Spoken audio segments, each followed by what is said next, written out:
La séance présidée par le Gabon a en quelque sorte été l'occasion aux différents États de réaffirmer leur position sur le Mali. Des positions qui opposent globalement le grand bloc de l'Ouest à celui de l'Est. Comme on pouvait s'y attendre, on a assisté à un jeu de ping-pong entre le Mali et ses alliés d'une part, et la France ainsi que ses soutiens d'autre part. Wagner ne permettra pas de garantir la paix au Mali, uniquement l'exploitation et l'instabilité. Nous constatons également que les forces de Wagner sapent la mise en œuvre de l'accord de paix. Une incongruité pour la Russie qui clame le droit qu'a chaque État, y compris le Mali, de choisir ses partenaires, ainsi que la nature de ses partenariats.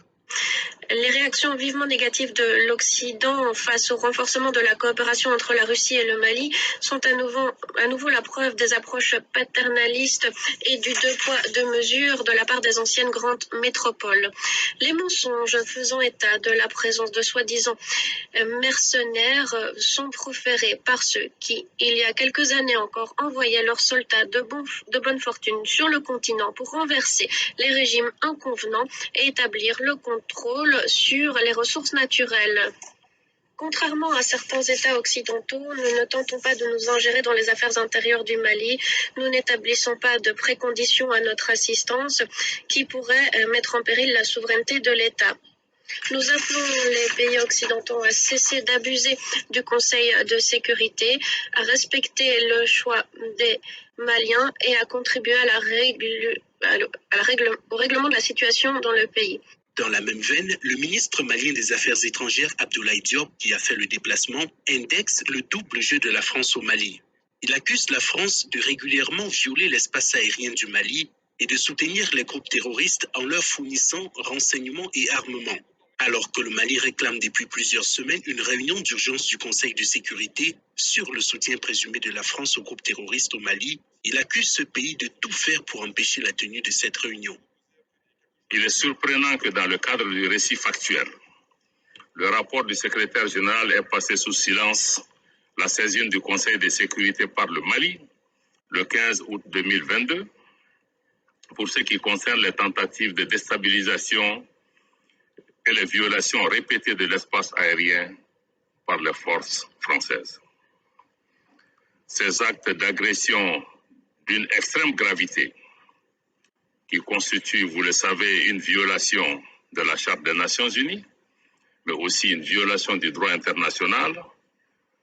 Nous pensons que, mesdames et messieurs les membres du Conseil, que ces actes ne doivent pas rester sans suite et votre Conseil est interpellé fortement au Mali et en Afrique et ailleurs.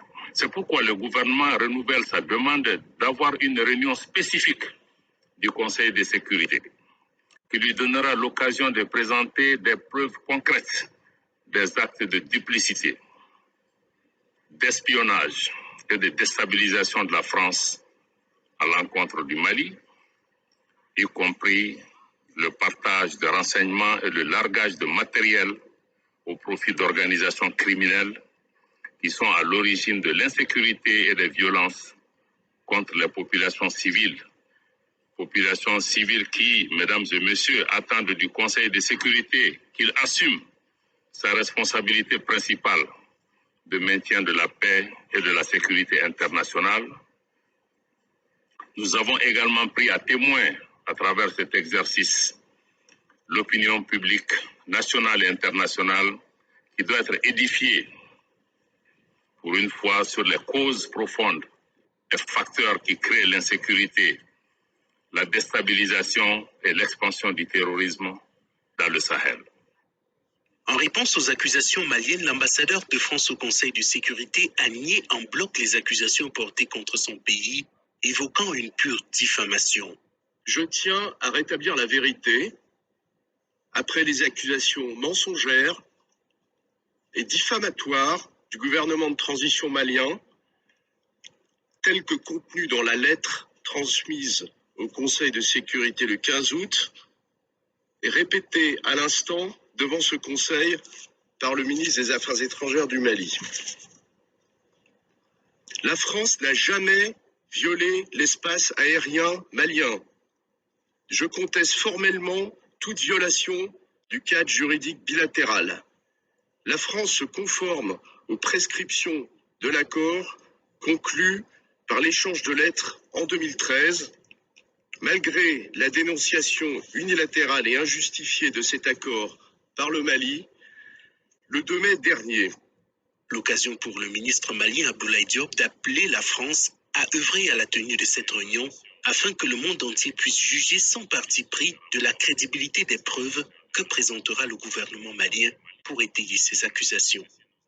Nous avons noté qu'en pleine séance, la délégation française a pris la parole pour nier ces allégations, sauf que cette session n'était pas consacrée à l'examen spécifique de cette rencontre. Nous pensons que c'est une occasion pour la France, puisqu'elle veut maintenant mettre en cause ce que le gouvernement a déclaré, que la France elle-même soit porteuse désormais de la réunion spéciale, parce que cette prise de position, ou en tout cas ce démenti, prouve encore une fois et montre la justesse de la demande du Mali pour avoir une réunion spéciale du Conseil de sécurité consacrée exclusivement à ce que le Mali puisse apporter les preuves concrètes de ces accusations. Et je crois que nous espérons maintenant que la France sera partenaire du Mali et elle doit clarifier désormais sa position par rapport à la tenue de cette réunion qui fait l'objet depuis des semaines d'entraves et de manœuvres pour qu'elle ne puisse pas se tenir.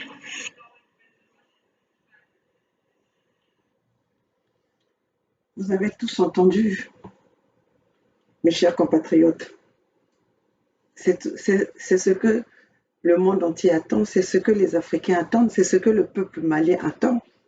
Alors bonjour la famille, bonjour les Africaines et les Africains, bonjour les internautes, bonjour les peuples du tiers-monde et la société civile, mes chers compatriotes, et bonjour les Congos. Vous venez de regarder en images les vidéos de la réunion tenue au niveau des Nations Unies, mes chers compatriotes. Mes chers compatriotes, la France est prise la main dans le sac. Oui, c'est ce que nous attendons tous. Nous attendons tous qu'aujourd'hui la France vienne démontrer, vienne démentir les accusations faites par le Mali à l'encontre de la France. Le ministre des Affaires étrangères du Mali, Abdoulaye Diop, réitère sa plainte accusant la France d'organiser le terrorisme et des actes de déstabilisation du Mali et du Sahel. Et ça, nous tous, nous sommes convaincus en fait. Nous sommes convaincus que c'est la France aujourd'hui qui est à l'origine de la déstabilisation du continent africain, dans le Sahel. C'est la France qui est responsable. Ce sont des accusations très très graves. On vous accuse de telles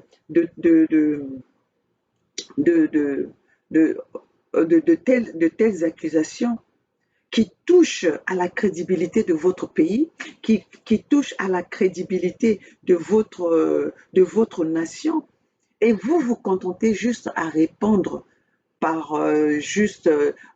répondre verbalement au lieu de vous faire un self-défense. Moi, je pense que nous pensons tous, parce que ce que je pense moi, c'est ce que le monde entier pense, sauf ceux qui sont à l'origine, ceux qui sont à l'auteur de ces crimes, parce qu'on va les appeler les crimes. Pendant 10 ans que la France et les organismes internationaux se sont installés pour aller établir la paix dans le Sahel, au Mali, dont les résultats ont été négatifs, avoués par le secrétaire d'État des Nations Unies, Antonio Guterres. Ils ont échoué partout où ils se sont positionnés pour aller établir la paix. Ça, c'est pas nous qui l'avons dit, c'est le secrétaire d'État des Nations Unies. Mais la France se contente juste de répondre verbalement ou de nier ces accusations enfin, il se positionne, il se contente juste de nier verbalement ces accusations. Chers compatriotes, le monde, l'Afrique a besoin de connaître la vérité. Nous avons besoin de découvrir la vérité. Nous avons besoin de savoir qui est contre ce continent africain, qui est à l'origine de ce qui se passe dans notre pays. Puisque nous, aujourd'hui, l'Africain est en train d'indexer les Occidentaux, l'Africain est en train d'indexer la France, les Africains sont en train d'indexer l'incapacité de la mission des Nations Unies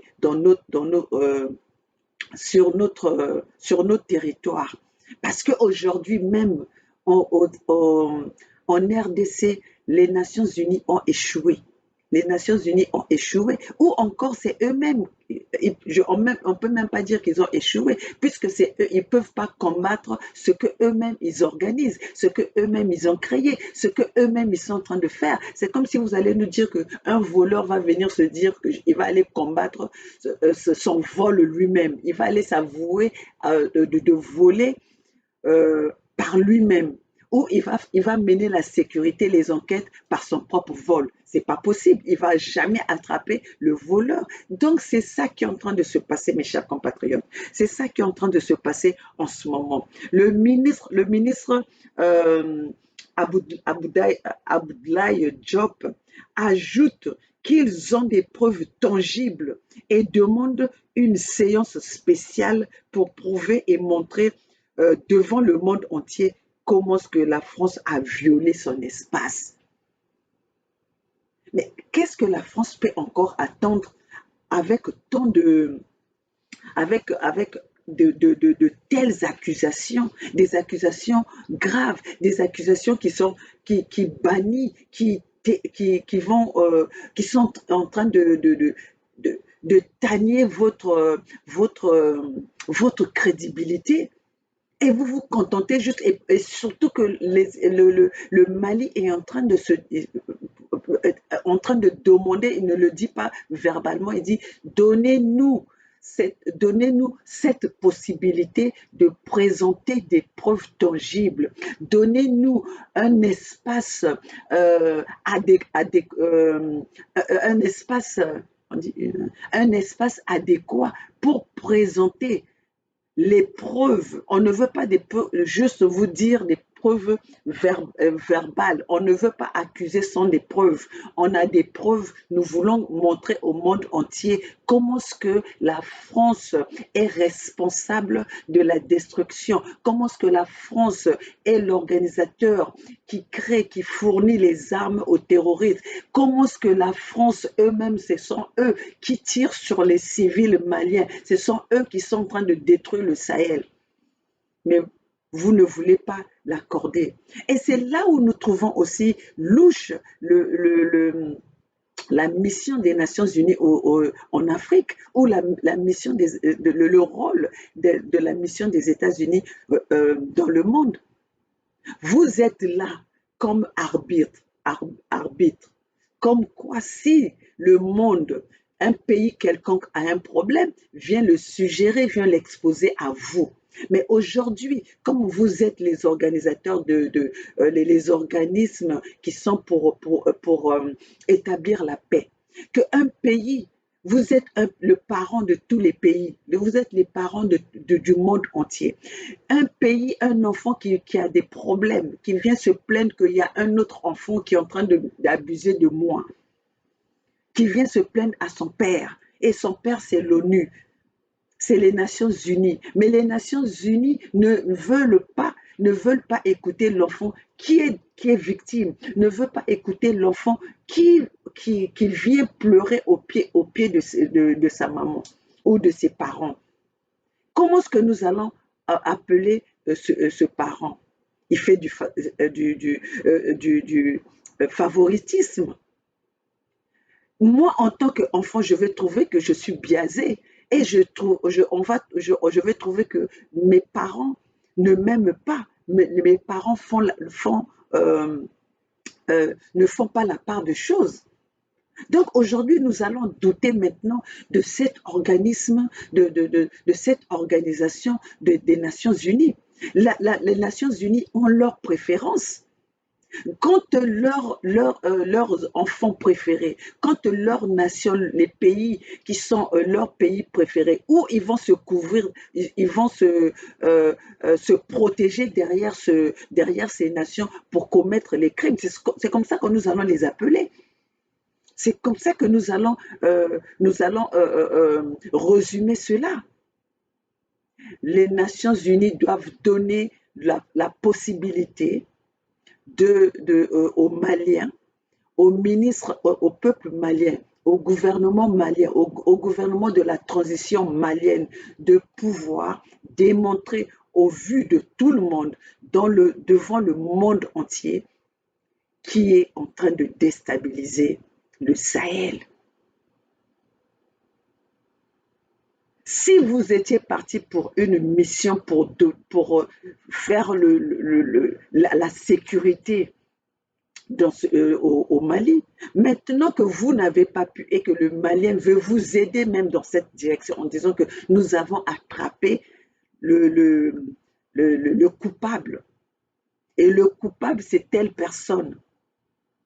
Mais normalement, à la minute, vous devriez saisir cette occasion, cette opportunité pour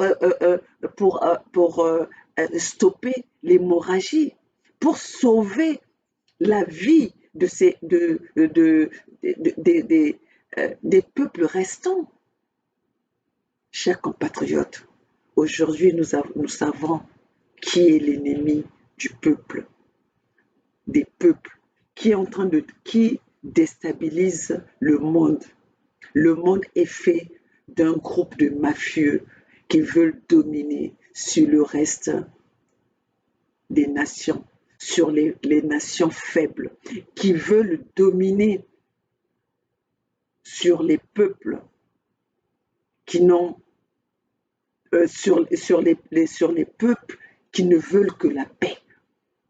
En fait, ceux qui vont combattre, qui sont censés aller combattre pour établir la paix, mais c'est eux-mêmes qui organisent le désordre, c'est eux-mêmes qui organisent les troubles, c'est eux-mêmes qui organisent les crimes que nous vivons au monde d'aujourd'hui. Nous sommes obligés de le dire haut et fort.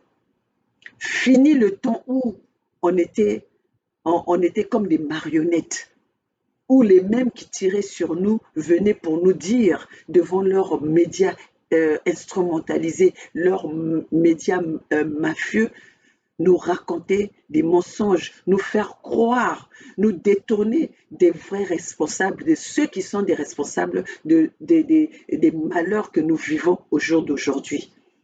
On nous a détournés de la vraie vérité, de la réalité, des vrais coupables. Mais aujourd'hui, nous les avons en face de nous et nous sommes dans notre obligation de informer,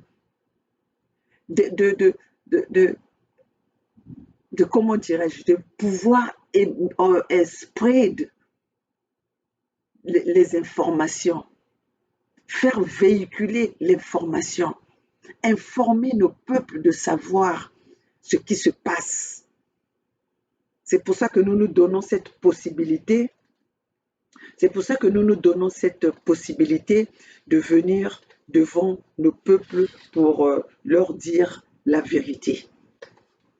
La France ne peut pas négliger de telles accusations. La France devait être là et devait saisir cette occasion pour ne pas que son image soit salie. Mais malheureusement, ce que nous trouvons, nous constatons auprès de la France, ils sont là en train de se contenter à juste répondre verbalement. Mais nous, les peuples, nous attendons que cette séance soit accordée, que la plainte du gouvernement malien, du ministre Abdoulaye Diop, le ministre des Affaires étrangères malien, soit acceptée et qu'on donne les moyens à ce peuple malien de présenter leurs preuves, les preuves qu'ils ont en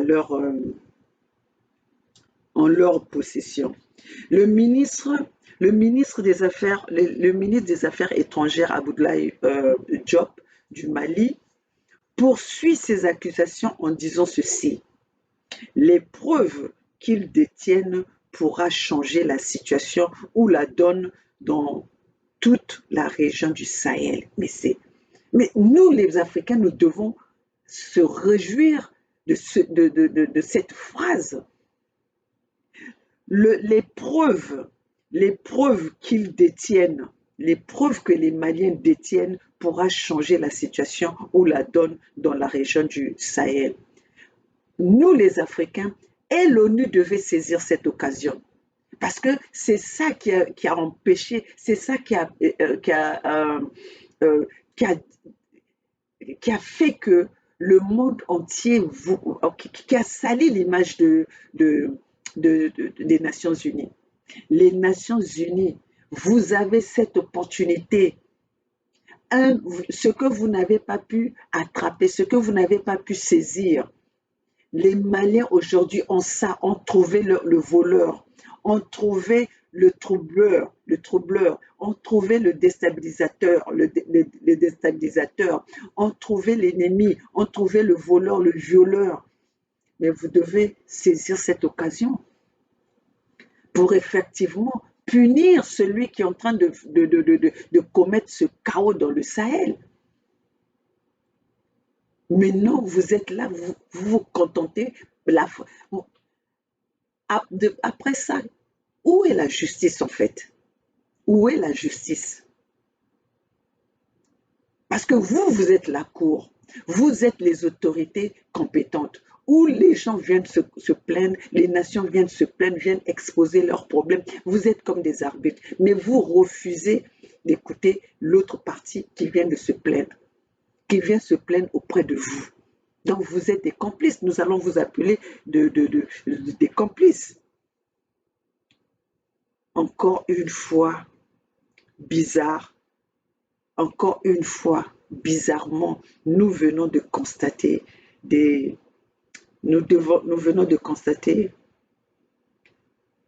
Nations Unies nous venons de constater que les Nations Unies ne prennent pas en considération en fait, parce qu'ils savent qu'ils sont couverts par les Nations Unies. La France sait qu'il est couvert par les Nations Unies. C'est pour ça qu'ils ne prennent pas ces accusations, ils ne prennent pas ce problème au sérieux, parce qu'ils savent qu'ils sont protégés. La France sait qu'ils sont protégés. Donc, mes chers compatriotes, cette vidéo, je n'avais pas besoin de faire une vidéo très longue, mais je voulais juste montrer mon point de vue en ce qui concerne ce problème, cette plainte de l'État malien, ces accusations de l'État malien à la France.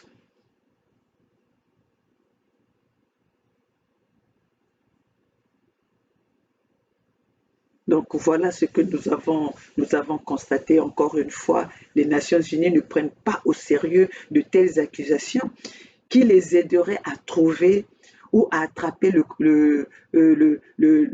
coupable qui fait capoter et qui discrédite, celui qui discrédite, je ne sais pas comment il faut le dire. Je ne sais pas comment il faut le dire en français, celui qui est en train de discréditer leur mission.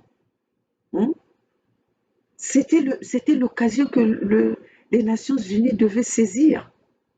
Mais je ne sais pas pourquoi est-ce que nous ne savons même pas pourquoi, je ne dis pas parce que nous sommes nombreux, les Africains n'attendent que ça, le monde entier n'attend que ça. Juste à travers ça, nous pouvons conclure que les missions des Nations Unies sont louches et sont douteuses. Oui, à travers ça, à travers le comportement que les Nations Unies est en train d'afficher, nous pousse à penser que, à douter de leur mission.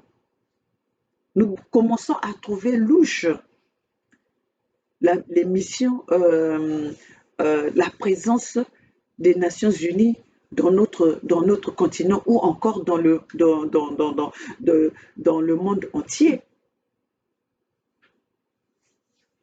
Alors, mes chers compatriotes, les Nations Unies, aujourd'hui, si les Nations Unies ne réunissent pas, ne donnent pas la possibilité au peuple malien, au gouvernement malien de prouver leurs preuves, de montrer s'ils n'accordent pas cette réunion pour donner la possibilité aux Maliens de prouver et de montrer devant le monde entier, parce que ceci doit être vu et doit être euh, euh, médiatisé dans le monde entier, que chacun de nous regarde et prenne conscience et analyse donne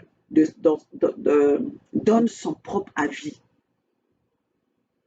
Cette réunion doit être, ça doit être une réunion qui sera le plus médiatisée dans le monde, parce que nous voulons savoir qui tire sur nous, qui tue, qui est contre les peuples, qui est en train qui est à l'origine de la déstabilisation du monde, qui a été, de toutes les façons, aujourd'hui, nous savons qui a été déstabilisé le Sahel, qui a été déstabilisé le Kadhafi, la Libye. Et aujourd'hui, nous voyons comment est-ce que la Libye, ils ont été détruits, la Libye, et ils ont laissé la Libye dans leur propre sort, dans leur propre malheur. Alors que c'est eux, la France, qu'aujourd'hui le Mali a des preuves tangibles, montrer comment est-ce que la France a violé l'espace malien. Mais c'est eux qui ont été à l'origine d'aller déstabiliser la Libye. Aujourd'hui, la Libye, quel résultat que nous avons en Libye là-bas? Et les mêmes aujourd'hui sont en Ukraine. Et c'est le sort que, après cette guerre, après la guerre de l'Ukraine, c'est ça le sort. Il y aura l'instabilité en Ukraine. Parce que c'est là où eux, ils gagnent leur crédibilité, ils ont leurs intérêts. Quand les pays vont mal, quand les pays sont en guerre, c'est là où l'oligarchie occidentale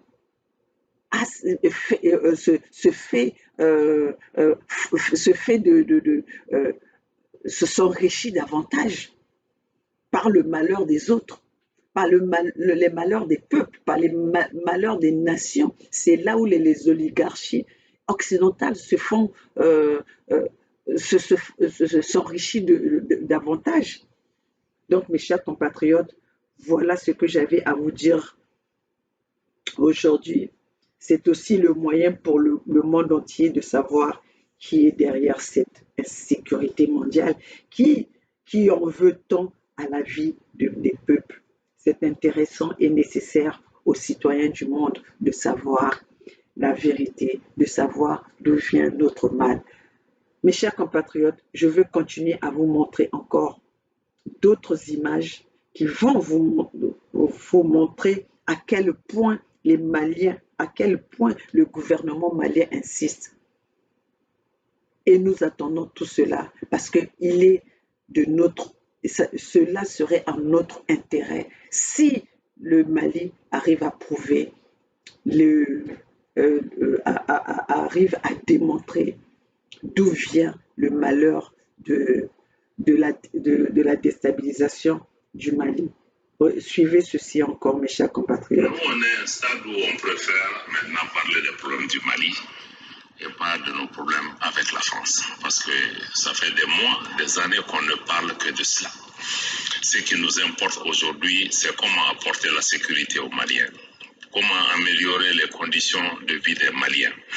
Et comment faire en sorte que ce processus de transition que nous conduisons puisse arriver à son terme et que nous puissions travailler avec les voisins et les autres. La France, pour nous, est un partenaire comme tous les autres. le Mali a indiqué. Vous savez, nous avons des problèmes avec une certaine politique ou la politique française. Il n'y a pas de problème particulier entre les populations maliennes et les populations françaises. Je rappelle, depuis le temps où on a cette crise avec la France, il n'y a pas de biens de personnes françaises, de sociétés françaises ou d'emprises diplomatiques françaises qui ont fait l'objet d'attaques de la part des populations maliennes. Donc nous avons un différend avec les autorités françaises. La seule question que le Mali a mis en avant, c'est d'être considéré comme un pays souverain, d'être respecté, de comprendre qu'on n'est plus dans une phase coloniale ou néocoloniale et d'établir des relations empreintes de respect mutuel, mais aussi des relations sur le plan de la coopération qui sont des relations gagnant-gagnant, des relations qui comprennent que le Mali est un pays majeur, les Maliens sont constituent des populations majeures, nous sommes une vieille civilisation et que nous n'avons pas besoin que les autres viennent nous tenir la main ou nous dire ce qui est bien pour nous et ce qui n'est pas bien pour nous. Je crois que si nos partenaires comprennent ça, il n'y a pas de raison. Le Mali est disponible pour travailler avec la France, mais avec l'ensemble des partenaires qui inscrivent leur action dans le cadre du respect de ces principes que je rappelle une fois que le président de la transition a mis en avant pour tout pays, tout partenaire qui veut travailler avec le Mali. Le premier élément, c'est le respect de la souveraineté du Mali. Deuxièmement, c'est le respect des choix stratégiques et des choix de partenaires du Mali. Et troisièmement, la prise en compte des intérêts vitaux des Maliens. Le Mali n'a pas de problème particulier, mais c'est notre vision du travail que nous voulons faire avec les uns et les autres. Oh là là là là là là, que j'adore le calme, la sagesse et l'intelligence de ces ministres, de ce gouvernement de transition malienne. Vraiment, ils ont la sagesse, l'intelligence. Quand ces gens-là parlent, quand ces ministres-là parlent, ainsi le premier ministre par intérim, aussi le ministre des Affaires étrangères, même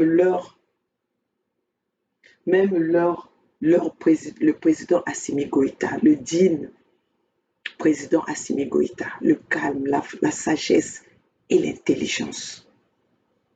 Mais aujourd'hui, nous attendons tous que la vérité soit dite, que la messe soit dite, qui est à l'origine de la déstabilisation du Sahel, quel a été le rôle, pourquoi les Nations Unies ont failli, pourquoi les missions Barkhane, Takuba, tout cela, pendant 10 ans, ils ont failli à leur mission. Nous attendons cela. Donc, mes chers compatriotes, c'est une joie pour nous d'avoir un gouvernement aussi déterminé, un gouvernement sans insulte, mais qui veut emmener la France devant le monde entier à se justifier et à exposer les coupables de la déstabilisation de notre continent. Vive la nation africaine, vive le continent africain, la lutte a continué, seule la lutte libère, le peuple gagne toujours et le gouvernement malien est avec son peuple. Le peuple malien soutient son gouvernement. Personne ne peut aimer les peuples maliens plus que les Maliens eux-mêmes. C'est pour ça qu'aujourd'hui, le gouvernement malien, les peuples maliens ont décidé de prendre leur destin et de sauver leur pays par les peuples maliens, mais pas par les étrangers.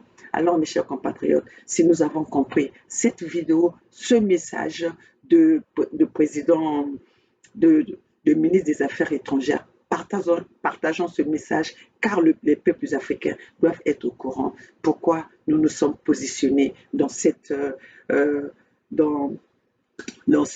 comment est-ce que nous nous sommes positionnés dans cette lutte, pour comment nous voulons lutter contre l'impérialisme, le néocolonialisme, la colonisation et l'esclavagisme, la traite négrière qui n'a pas été bannie encore sur notre territoire, mais qui a juste changé de forme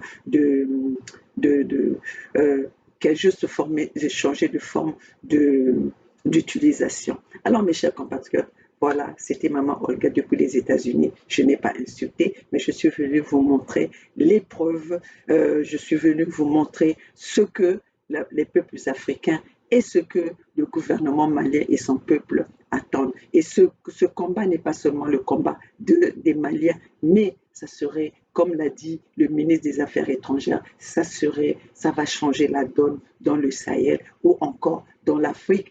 Donc aujourd'hui, nous n'allons pas oublier que ces mêmes Occidentaux sont en train de balkaniser et occuper l'Afrique centrale. Alors, mes chers compatriotes, prenons l'exemple du gouvernement malien pour sauver notre continent, l'Afrique.